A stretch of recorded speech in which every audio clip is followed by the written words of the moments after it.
서울 외곽의 부유한 주택가, 가을비가 차갑게 내리고 있었다. 붉게 물든 단풍나무들이 빗속에서 춤추듯 흔들렸고 고요했던 거리엔 빗물이 흐르는 소리만 가득했다. 어둠이 깔린 그 길 한복판, 한 소년이 비틀거리며 한 발짝씩 걸어가고 있었다. 소년의 이름은 김민재, 10살.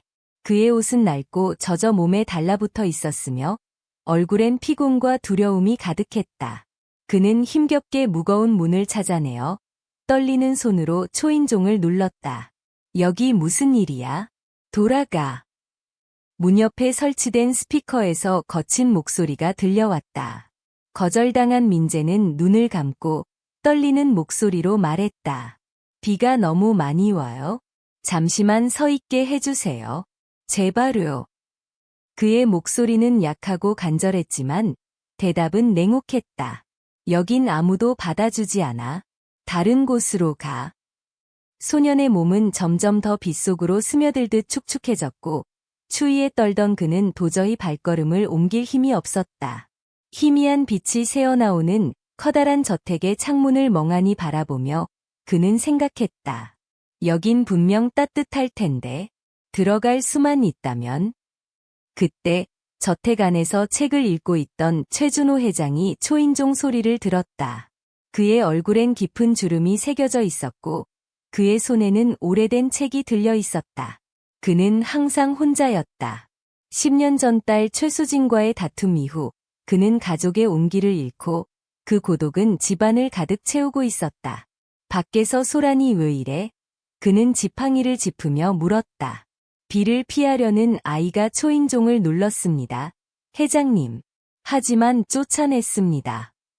최 회장은 잠시 멈칫했다. 아이라고? 이 비 오는 밤에? 그는 곰곰이 생각하다 지팡이를 바닥에 단단히 내리쳤다. 그 아이를 들여보내라. 아이가 젖어서 쓰러질 수도 있잖아. 민재는 문이 열리는 소리를 들었다. 그가 떨리는 다리로 천천히 걸어 들어오자 저택의 조명들이 밝게 그를 비추었다.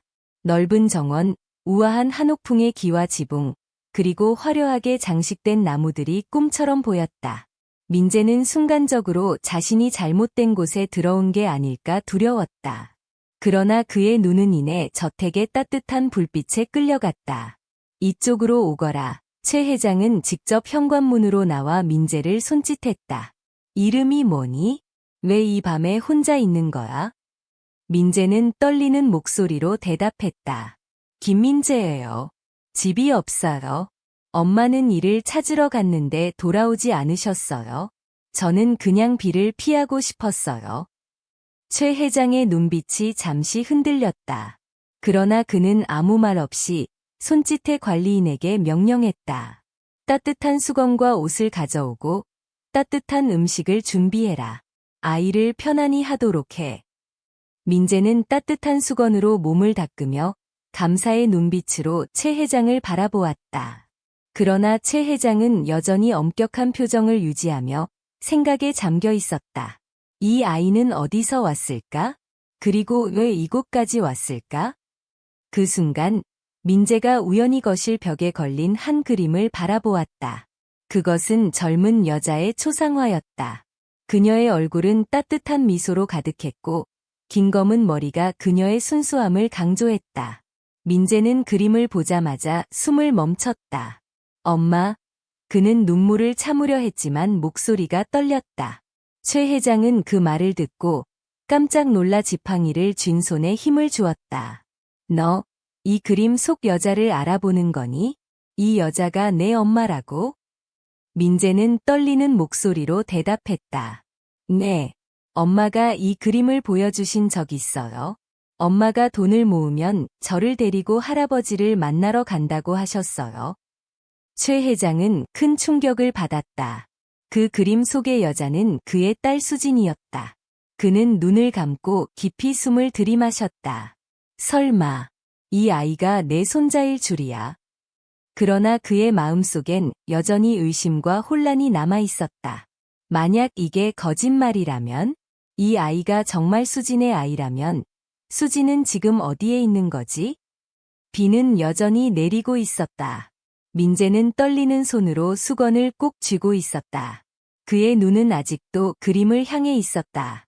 최 회장은 그의 의심과 연민 사이에서 결정을 내리지 못한 채 창밖의 어둠을 바라보았다. 그리고 그 순간 멀리서 천둥 소리가 울렸다. 수진, 넌 어디에 있느냐? 최준호 회장은 거실 한가운데 서 있었다. 그의 눈은 벽에 걸린 그림을 향하고 있었고 손은 지팡이를 꽉 쥐고 있었다.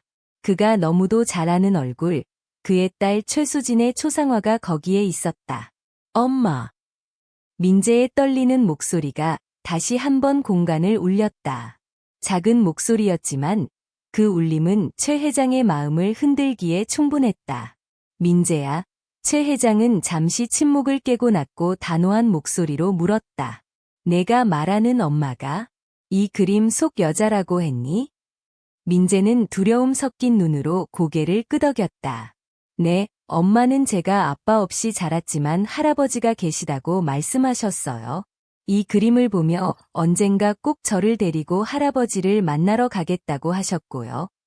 최 회장은 순간적으로 숨을 삼켰다. 그의 기억 속에서 딸 수진의 목소리가 되살아났다. 아버지, 제가 사랑하는 사람을 왜 그렇게 미워하시는 거예요? 저는 제 선택을 후회하지 않을 겁니다. 수진이 집을 떠나던 날, 그녀는 마지막으로 이렇게 외쳤다. 그리고 그 이후로 10년, 그녀는 단 한 번도 돌아오지 않았다.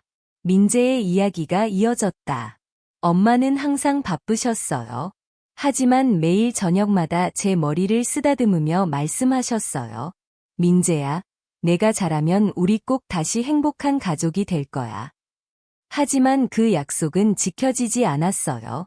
엄마는 어느 날 일을 찾아간다며 떠났고 돌아오지 않으셨어요. 소년의 목소리가 점점 떨려왔다. 그때부터 전 혼자였어요. 돈도 없고 갈 곳도 없었어요. 그래서 엄마가 준 주소를 찾아왔어요. 여기라면 할아버지가 저를 받아주실 거라고 생각했어요. 최 회장은 소파에 조용히 앉았다. 그의 얼굴엔 깊은 고민이 서려 있었다. 내가 정말 수진의 아들이라면 너는 내 손자다. 하지만 이건 너무 갑작스러운 일이다. 내 말을 믿으려면 내가 확인해야 할 것이 있다. 그는 관리인을 불렀다. 가족 앨범을 가져와라. 잠시 후 오래된 앨범이 최 회장 앞에 놓였다. 앨범 속에는 젊은 시절의 수진과 함께 찍은 가족 사진들이 있었다. 최 회장은 그중 한 장을 꺼내 민재에게 건넸다. 이 여자를 봐라. 이 사람이 정말 내 엄마나? 민재는 사진을 받아들고 눈물을 참지 못했다. 네, 이 사람이 엄마예요. 엄마가 저에게 어릴 적 사진을 보여주셨을 때 이 사진과 비슷했어요. 엄마가 웃으실 때 귀 뒤쪽에 작은 점이 있거든요. 그 점을 보고 늘 엄마라고 알았어요. 민재의 말에 최 회장은 숨을 멈췄다.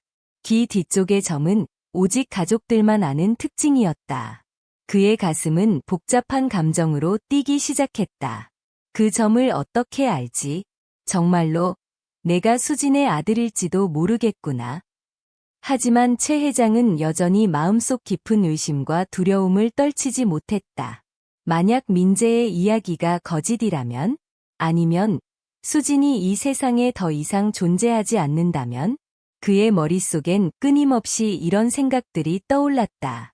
그는 조용히 지팡이를 짚으며 일어섰다. 민재야, 내 이야기가 사실이라면 너와 함께 해야 할 일이 많을 거다. 내 엄마를 찾을 방법을 생각해보자. 그때 창밖의 빗줄기가 점점 약해지기 시작했다. 민재는 작은 목소리로 물었다. 할아버지, 엄마가 정말 돌아오실까요? 최 회장은 그 질문에 대답하지 못했다. 대신 그는 창문을 바라보며 속으로 생각했다. 수진아, 너는 지금 어디에 있느냐? 내가 너무 늦게 너를 찾은 것은 아니겠지? 창밖의 어둠은 여전히 깊었고 빗물은 여전히 흐르고 있었다. 하지만 그 어둠 속에는 아직 희미한 빛이 남아있는 듯했다. 어쩌면 그녀를 다시 만날 수도 있지 않을까? 이렇게 최 회장은 마음속으로 결심했다. 내 엄마를 반드시 찾아낼 것이다. 어떤 대가를 치르더라도. 비는 멎었지만 민재와 최 회장의 가슴 속엔 여전히 수많은 질문과 갈등이 남아 있었다. 앞으로의 여정은 험난할지도 모르지만 둘의 눈에는 서로를 향한 희미한 믿음이 피어나고 있었다. 이제 그 믿음이 그들을 어디로 이끌지? 그 답은 아직 미지수였다. 최준호 회장은 그날 밤 거에 잠들지 못했다. 가족의 앨범을 다시 열어 수진의 사진을 하나하나 바라보며 마음속에 묻어두었던 기억들을 떠올렸다. 그에게 남은 시간은 많지 않았다. 수진아, 내가 어디에 있든 내가 반드시 너를 찾아내겠다. 그리고 내 아들, 민재에게 내가 남긴 진실을 알려줄 것이다. 다음 날 아침, 그는 자신의 비서와 탐정에게 연락해 수진을 찾는 일을 즉시 시작했다. 그는 민재에게 따뜻한 아침 식사를 챙겨주며 부드럽게 말했다. 민재야, 걱정하지 말아라. 내 엄마를 꼭 찾을 것이다. 하지만 시간이 걸릴 수도 있어. 그동안 내가 할아버지와 함께 여기서 안전히 지내면 좋겠다. 탐정은 서울의 좁고 복잡한 뒷골목부터 수진이 일했을 가능성이 있는 곳까지 철저히 조사했다. 그들은 수진이 한때 작은 시장에서 일했던 기록을 찾아냈고 그곳에서 몇몇 상인들이 그녀를 기억해냈다. 아, 그 여자 말입니까? 항상 고단해 보였어요. 아들을 위해 열심히 일했죠. 하지만 빚이 많았던 것 같아요. 어느 날 갑자기 사라졌어요. 상인의 이야기는 짧았지만 최 회장의 마음을 무겁게 만들었다. 내가 그렇게 냉정하지 않았더라면 수진이 이렇게 힘들게 살지 않았을 텐데. 그는 가슴 속 깊은 후회와 죄책감으로 몸을 떨었다. 탐정은 더 깊이 파헤치며 수진이 사라지기 전 고리대 금업자들과 연루되어 있었다는 사실을 알아냈다. 수진은 아들의 병원비와 생활비를 감당하기 위해 큰 빚을 졌고 이를 갚지 못해 도망치다시피 떠났던 것이다. 최 회장은 이 소식을 듣고 크게 충격을 받았다. 내 딸이 그렇게 힘든 상황에서도 나에게 도움을 요청하지 않았다니? 나를 너무 미워했나 보다. 그는 조용히 눈을 감고 마음을 진정시키려 했지만 그의 손은 여전히 떨리고 있었다. 한편 민재는 최 회장이 자신을 위해 애쓰는 모습을 보며 점점 그를 의지하게 되었다. 할아버지, 엄마를 찾으면 우리가 다시 가족이 될 수 있을까요? 민재의 순수한 질문에 최 회장은 잠시 말을 잇지 못했다. 물론이다. 민재야. 내 엄마를 꼭 찾을 거야. 어떤 일이 있어도. 그러나 상황은 예상치 못한 방향으로 흘러갔다. 어느 날 탐정이 수집한 정보로 인해 고리대 금업자들이 최 회장과 민재를 찾아오기 시작했다. 그들은 최 회장이 부유한 사람이라는 사실을 알고 돈을 요구하며 협박했다. 최준호 회장님, 당신 딸이 우리 돈을 갚지 않고 도망쳤습니다. 그 빚, 이제 당신이 갚아야죠. 그렇지 않으면 이 아이를 데려가겠습니다. 그들의 위협적인 태도에 민재는 두려움에 몸을 떨었다. 최 회장은 단호히 말했다. 얼마를 원하든 내 딸과 손자를 건드리지 않는다면 다 갚겠다. 하지만 이 아이에게 손끝 하나라도 대면 가만두지 않겠다. 그러나 고리대 금업자들의 태도는 변하지 않았다. 그들은 돈 외에도 복수를 원하며 수진의 행방을 끝까지 캐물었다. 그날 밤 최 회장은 집무실에서 혼자 앉아 수진의 사진을 손에 들고 생각에 잠겼다.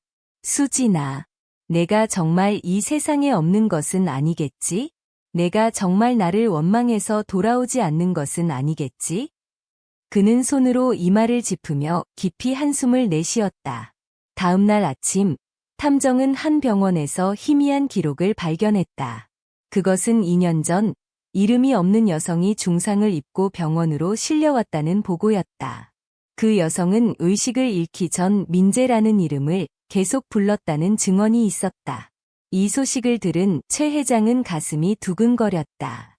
수진이 살아있을지도 모른다. 하지만 왜 그녀는 돌아오지 않는 거지? 그는 민재에게 이 소식을 전하며 말했다. 민재야, 내 엄마가 살아있을 가능성이 있다. 우리가 끝까지 찾아야 한다. 민재의 눈은 빛났지만 한편으로는 불안한 감정을 숨길 수 없었다. 할아버지, 만약 엄마가 돌아오지 못하는 이유가 있다면요? 우리가 너무 늦은 건 아니겠죠? 최 회장은 민재의 손을 꼭 잡으며 약속했다. 절대 늦지 않았다. 내 엄마를 꼭 찾을 것이다. 내가 더 이상 혼자라고 느끼지 않도록. 비가 멈추고 구름 사이로 햇살이 비치고 있었지만 그들의 여정은 이제 막 시작된 듯했다. 최 회장과 민재는 아직 풀리지 않은 미스터리와 수진의 행방을 밝혀내기 위해 다시 길을 떠났다. 그리고 그들의 마음속엔 하나의 질문이 남아 있었다. 수진은 정말 어디에 있는가? 최준호 회장은 병원의 기록을 바탕으로 탐정과 함께 수진의 흔적을 쫓아가기 시작했다. 서울의 외곽, 낡고 허름한 병원이 그들의 목적지였다.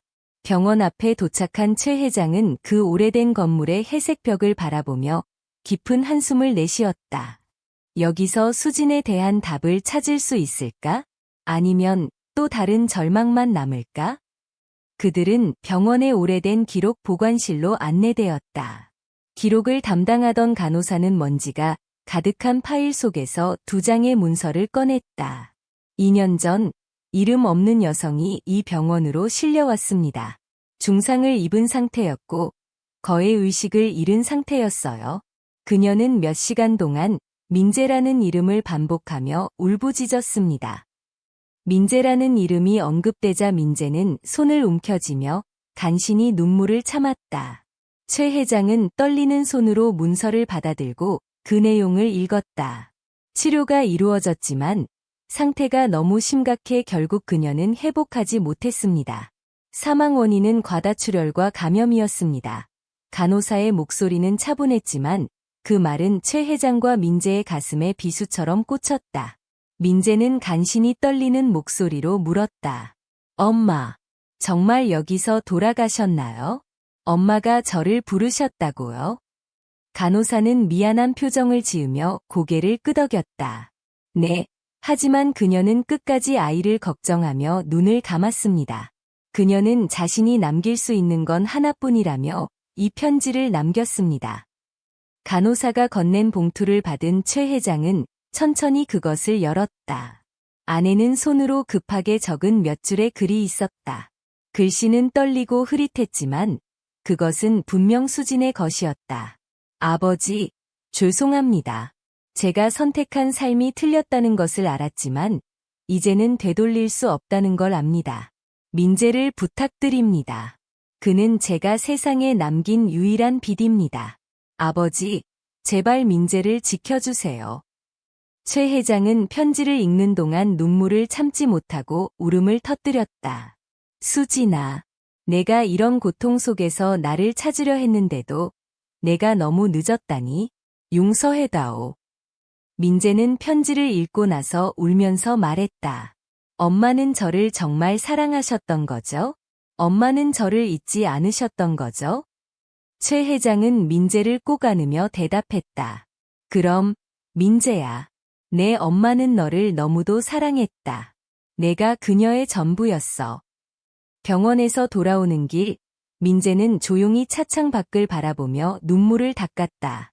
최 회장은 그의 옆에서 깊은 생각에 잠겨 있었다. 수진이 이 세상에 없더라도 나는 너를 지킬 것이다. 내 엄마가 나에게 남긴 마지막 부탁이니까. 하지만 그들의 슬픔은 여기서 끝나지 않았다. 병원 기록에는 하나의 미스터리한 내용이 남아 있었다. 수진이 병원에 실려오기 전 그녀를 도와준 사람이 있었다는 기록이 남아 있었던 것이다. 그 사람은 이름도 밝히지 않고 단지 수진을 도와달라고만 말한 뒤 사라졌다. 그 사람이 누구일까요? 민재가 희미한 희망을 담아 물었다. 어쩌면 엄마가 마지막 순간까지 우리에게 남긴 메시지를 전달하려 했던 걸지도 몰라.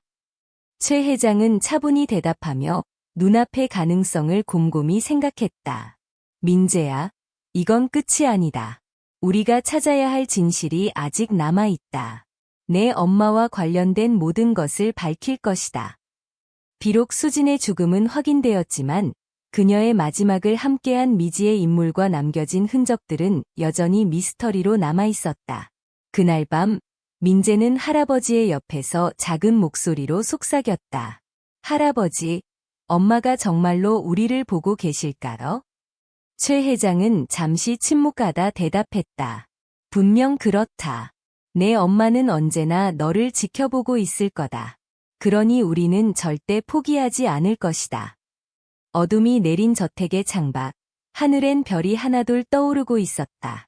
그 별빛은 어둠 속에서도 희미하게 남아 길을 밝혀주는 듯했다. 수진아, 너의 마지막 흔적을 찾아내어 민재와 함께 이 고통을 극복할 것이다. 이것이 나의 약속이다. 그리고 그들의 여정은 다시 시작되었다. 최준호 회장은 수진의 마지막 흔적을 쫓는 여정을 계속했다. 병원 기록에 남겨진 미지의 인물은 그에게 신락 같은 희망이자 해결되지 않은 의문이었다. 그는 이 인물을 찾기 위해 탐정에게 추가 조사를 요청하며 민재와 함께 수진이 남겼던 삶의 흔적을 다시금 되짚어나가기 시작했다. 민재는 최 회장과 함께 수진이 한때 머물렀던 동네를 다시 방문했다. 좁은 골목길, 낡은 가게들, 그리고 벽에 새겨진 오래된 글씨들은 수진이 남긴 고통의 흔적을 고스란히 보여주고 있었다. 한 주민은 수진에 대해 말했다. 그녀는 항상 아들을 위해 희생하는 모습이었어요. 아무리 힘들어도 아들에 대한 이야기를 할 때는 눈빛이 따뜻했죠. 하지만 마지막에는 너무 지쳐 보였어요. 어딘가로 도망치려고 했던 것 같아요. 민재는 그 말을 듣고 고개를 숙이며 속삭였다. 엄마가 정말 날 위해 그렇게 힘드셨구나. 최 회장은 그의 어깨를 감싸며 부드럽게 말했다. 민재야, 내 엄마는 너를 위해 누구보다 열심히 살았단다. 그리고 이제 우리가 그녀의 사랑을 기억하며 살아가야 한다. 탐정은 드디어 병원의 간호사에게 들었던 미지의 인물에 대한 단서를 찾았다. 그는 수진이 병원으로 실려가기 전에 마지막으로 머물렀던 지역의 한 작은 식당에서 그녀를 도왔던 사람이 있다는 사실을 알아냈다. 최 회장과 민재는 그 식당을 직접 찾아갔다. 식당은 오래된 나무 테이블과 따뜻한 국밥 냄새로 가득한 소박한 곳이었다. 식당 주인은 그들을 반갑게 맞이하며 수진에 대해 조심스럽게 말했다. 수진 씨는 정말 힘든 상황에서도 항상 아들을 걱정했어요. 어느 날 그녀가 다친 채로 여기에 왔을 때 한 남자가 그녀를 도와 병원으로 데려갔습니다. 하지만 그 남자는 이름도 밝히지 않고 그냥 이 여자를 도와주세요라고만 말했어요. 그 남자가 지금 어디에 있는지 아시나요? 최 회장은 조급한 목소리로 물었다. 아쉽게도 그 후로 그 사람을 본 적은 없어요. 하지만 그가 수진 씨를 정말 걱정했던 것만은 분명합니다. 식당에서 나오는 길, 민재는 천천히 걸으며 말했다. 할아버지, 엄마가 이렇게 많은 사람들에게 도움을 받았던 걸 보면 엄마도 누군가에게는 소중한 사람이었겠죠? 최 회장은 그의 말을 듣고 미소 지으며 대답했다. 그렇다, 민재야. 내 엄마는 많은 이들에게 따뜻한 흔적을 남겼단다. 그리고 너 역시 그 흔적을 이어갈 수 있을 거야. 민재는 그 말을 듣고 처음으로 자신이 엄마의 사랑을 이어받았다는 사실을 깨달았다. 그는 조용히 손을 모으고 다짐했다. 엄마가 남긴 흔적을 제가 꼭 지켜낼게요. 엄마가 바랐던 것처럼 저도 다른 사람에게 따뜻한 사람이 될 거예요. 그날 밤, 최 회장과 민재는 저택의 정원에서 함께 별을 바라보고 있었다. 고요한 밤하늘 아래 민재는 할아버지에게 물었다. 할아버지, 우리가 그 남자를 찾으면 엄마의 이야기를 더 알 수 있을까요? 최 회장은 잠시 생각에 잠기더니 대답했다. 그렇다. 그리고 우리가 수진을 위해 할 수 있는 마지막 일이 무엇인지도 알게 될 거야. 그러나 그들의 대화가 끝나기도 전에 누군가 저택의 초인종을 울렸다. 관리인이 달려가 문을 열었고 최 회장과 민재는 조용히 현관으로 걸어갔다. 문 앞에 서 있던 사람은 낯선 남자였다. 그의 손에는 낡고 바랜 봉투 하나가 들려 있었다. 이걸 전달해드리고 싶었습니다. 이건 수진 씨가 마지막으로 남긴 부탁입니다. 그 남자는 짧은 말만 남기고 더 이상 설명하지 않고 사라졌다. 최 회장과 민재는 봉투를 열어 안에 든 내용을 확인했다. 수진의 필체로 적힌 몇 줄의 짧은 글이 있었다. 내가 남긴 모든 걸 민재에게 부탁합니다. 그를 사랑하고 그를 지켜주세요. 그 순간 민재의 눈에는 눈물이 고였다. 그는 할아버지를 바라보며 작게 속삭였다. 할아버지, 엄마는 정말로 우리를 끝까지 사랑하셨네요. 최 회장은 손으로 민재의 어깨를 감싸며 대답했다. 그렇다, 민재야. 그리고 우리는 그녀의 사랑을 잊지 않을 거야. 이젠 우리가 그 사랑을 지켜나가야 할 차례다. 문 앞에서 남긴 봉투와 낯선 남자의 등 뒤 실루엣 든 그들에게 많은 질문을 남겼다. 수진의 마지막 순간에 있었던 진실과 그녀의 흔적을 따라가려는 여정은 아직 끝나지 않았다. 그들의 마음속에는 희미하지만 확실한 믿음이 자리 잡았다. 우리는 끝까지 포기하지 않을 것이다. 최준호 회장과 민재는 낯선 남자가 남긴 봉투를 손에 쥔 채 거실로 돌아왔다. 거실의 불빛 아래서 봉투를 열었을 때 그 안에 든 수진의 마지막 메시지는 두 사람의 마음을 깊이 울렸다. 민재야, 너는 나의 전부야. 내가 행복할 수 있다면 엄마는 어디서든 웃을 거야. 아버지, 제가 떠난 세상에서 남은 민재를 지켜주세요. 저의 가장 소중한 보물이니까요. 민재는 메시지를 읽는 내내 눈물을 멈출 수 없었다. 그는 조용히 손으로 눈을 닦으며 말했다. 엄마는 끝까지 저를 걱정하셨네요. 저는 항상 엄마가 옆에 계실 것처럼 느껴졌어요. 최 회장은 봉투를 손에 쥐고 깊은 한숨을 내쉬었다. 수진아, 내가 내게 마지막 부탁을 남겼다면 내가 해야 할 일이 분명하다. 민재를 위해 내가 가진 모든 것을 다할 것이다. 다음 날 아침, 최 회장은 자신의 비서와 함께 민재를 위한 새로운 계획을 세우기 시작했다. 그는 민재를 가장 좋은 학교에 입학시키고 가정교사를 고용해 교육을 보충하며 동시에 아이가 감정적으로 회복할 수 있는 환경을 조성하려고 노력했다. 민재야, 내 엄마가 너에게 원하는 건 단 하나였단다. 내가 행복하게 사는 거야. 이제부터 내가 너의 가족이 되어주마. 최 회장은 민재를 따뜻하게 안아주며 이렇게 말했다. 민재는 여전히 수진을 잃은 슬픔에서 완전히 벗어나지 못했지만 할아버지의 진심 어린 말과 행동은 그에게 큰 위로가 되었다.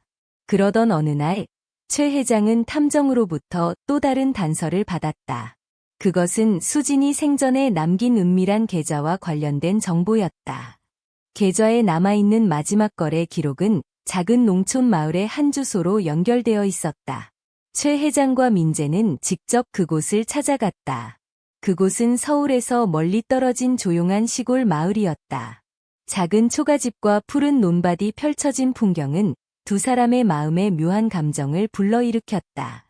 마을 사람들에게 물어본 결과 수지는 생전에 이곳에서 한동안 지냈으며 마을 아이들에게 무료로 글을 가르쳐 주었다고 했다. 한 노부인은 말했다. 수진 씨는 정말 따뜻한 사람이었어요. 자신의 아들을 위해 열심히 살았지만 힘든 상황에서도 항상 다른 사람들을 도와주려 했죠. 그녀가 마지막으로 남긴 말은 민재가 행복하게 살기를 바란다였어요. 그 말을 들은 민재는 눈물을 참지 못하고 할아버지에게 말했다. 할아버지, 엄마는 정말 훌륭한 분이셨네요. 제가 엄마의 아들인 게 자랑스러워요. 최 회장은 민재의 말을 들으며 조용히 그의 어깨를 감싸 안았다. 그렇다, 민재야. 내 엄마는 훌륭한 사람이었고 너도 그 길을 걸을 수 있을 거야. 최 회장과 민재는 다시 저택으로 돌아왔다. 그날 밤 두 사람은 거실에 앉아 수진의 마지막 흔적들을 정리하며 그녀의 생애를 기억했다. 민재야. 최 회장은 차분한 목소리로 말했다. 우리가 이 여정을 통해 배운 것은 단 하나다. 가족은 언제나 서로를 지켜야 한다는 거야. 내 엄마가 우리에게 남긴 것은 그녀의 사랑이었고 우리는 그 사랑을 기억하며 살아갈 거다. 그러나 그 순간 저택의 창문 밖에서 희미한 빛이 깜빡거리는 것이 보였다. 민재는 창문을 통해 어딘가 낯익은 실루엣을 발견하고 놀란 얼굴로 외쳤다. 할아버지, 저기 누군가가 있어요. 최 회장은 지팡이를 짚고 천천히 창문 쪽으로 다가갔다. 하지만 그 빛은 점점 멀어져 사라졌다. 민재는 창문에 손을 대며 속삭였다. 엄마일까요? 아니면 그냥 제 착각일까요? 최 회장은 그의 말을 듣고 깊은 숨을 내쉬며 말했다. 민재야, 세상에는 우리가 알 수 없는 일들이 많단다. 하지만 내 엄마는 항상 우리 곁에 있을 거야. 눈에 보이지 않아도 말이다. 그날 밤, 민재는 창밖을 바라보며 혼자 다짐했다. 엄마, 저는 절대 약속을 잊지 않을게요. 할아버지와 함께 엄마가 원하던 대로 행복하게 살고 엄마의 자랑스러운 아들이 될게요. 저택의 정원에는 밤하늘의 별빛이 가득했고 멀리서 들려오는 바람 소리는 마치 누군가의 속삭임처럼 들렸다. 사랑은 끝나지 않는다. 그것은 기억과 함께 영원히 이어진다. 그들의 여정은 아직 끝나지 않았다. 최 회장과 민재는 수진의 사랑을 지키며 새로운 희망으로 가득한 삶을 시작하려 하고 있었다.